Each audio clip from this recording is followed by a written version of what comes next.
లక్ష్మి జున్నుని గదిలో పడుకోబెట్టి తల నిమురుతూ నిద్రపోతున్న జున్నుని చూసుకుంటూ ఉంటుంది. అప్పుడే మిత్ర గదిలోకి రావడంతో, ఈయన ఈ సమయంలో ఇక్కడికి వస్తున్నారేంటి? గడియ కూడా పెట్టేశారేంటి? ఎందుకు వస్తున్నారు అని లక్ష్మి మనసులో అనుకుంటూ టెన్షన్ పడుతూ ఉంటుంది. ఏంటండి ఇలా వచ్చారు అని లక్ష్మి అడగడంతో, కాసేపు నీ సమయం కావాలి లక్ష్మి అని మిత్ర అంటే, ఇప్పుడా? వద్దండి, జున్ను ఉన్నాడండి అని లక్ష్మి అంటుంది.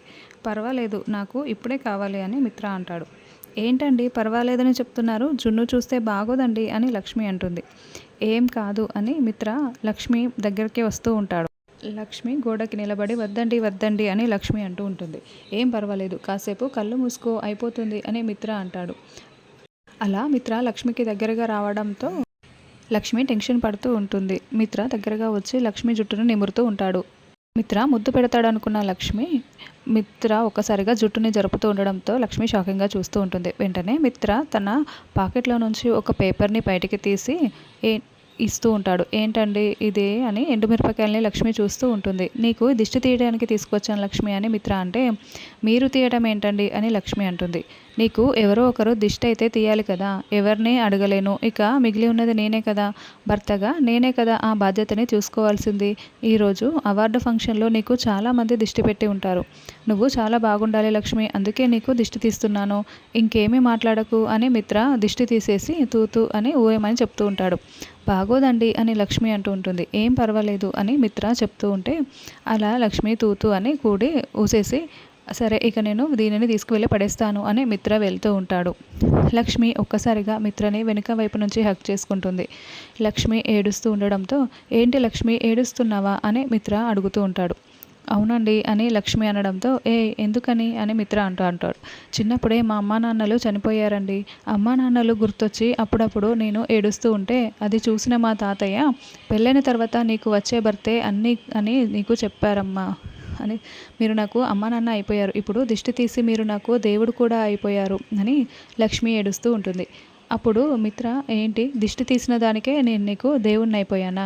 అలాగైతే నువ్వు లక్ష్మి, నువ్వు నన్ను ఎన్నోసార్లు కాపాడావు, తెలుసో తెలియకో నేను నిన్ను చాలాసార్లు బాధ పెట్టాను, మరి నువ్వు నా దృష్టిలో ఏమైపోవాలి?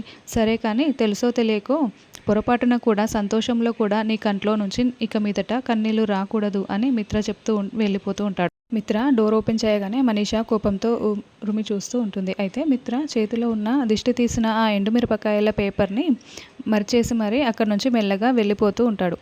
మనీషా కూడా వెళ్తూ ఉంటే అప్పుడే లక్ష్మి, ఆగు మనీషా అంటూ అక్కడికి వస్తుంది. ఏంటి దొంగలా పారిపోతున్నావేంటి అని అడగడంతో, ఏంటి నేను దొంగనా అని మనీషా అరుస్తూ ఉంటుంది. కిడ్నాపర్వి, అంతకురాలివి కూడాను అని లక్ష్మి అనడంతో, ఈరోజు జరిగిన దానికి నాకు ఎటువంటి సంబంధం లేదు, అంతా ఆ సరయునే చేసింది అని మనీషా చెప్తూ ఉంటుంది.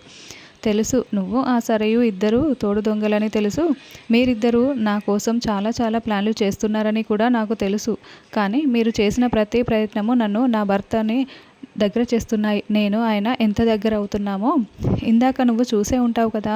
ఇప్పుడు నేను నోరు తెరిచి నీ గురించి చెప్పాననుకో, ఆయన మరో క్షణం కూడా ఆలోచించకుండా నిన్ను ఇంట్లో నుంచి బయటికి గెంటేస్తాడు. కానీ నేను ఎందుకు చెప్పటం లేదో తెలుసా? నీ గురించి నేను చెప్పటం కాదు, ఆయనే తెలుసుకోవాలి.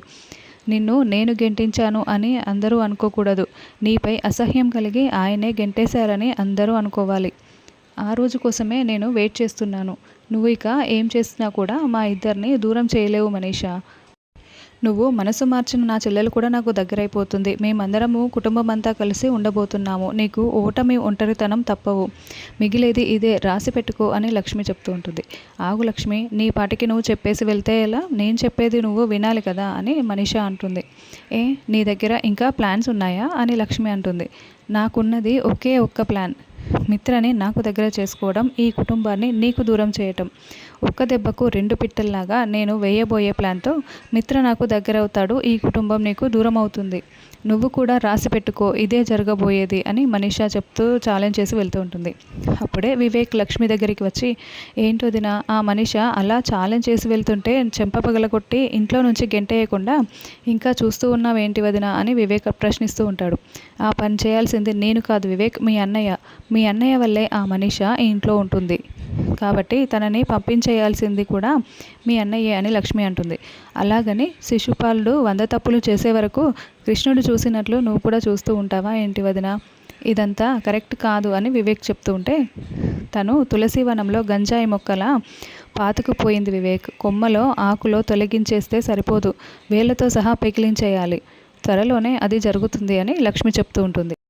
వదిన మంచితనాన్ని మనీషా అలుసుగా తీసుకుంటుంది కాబట్టి మనీషా కుట్రని త్వరలోనే అన్నయ్యకి తెలియజేయాలి అని వివేక్ మనసులో అనుకుంటూ ఉంటాడు. తర్వాత జాను గార్డెన్లో కారు దగ్గర నిలబడి జయదేవ్ చెప్పిన మాటలు, అవార్డు ఫంక్షన్లో లక్ష్మి మాట్లాడిన మాటల్ని గుర్తు చేసుకుంటూ రియలైజ్ అవుతూ ఉంటుంది. అప్పుడే దేవయాని అటుగా వెళ్తూ కొంపతీసి జాను మనసు మార్చేసుకుంటుందా? అలా ఎప్పటికీ జరగకూడదు అని. చూడు, మా బావగారు మాట్లాడిన మాటల్ని ఆలోచిస్తున్నావా జాను?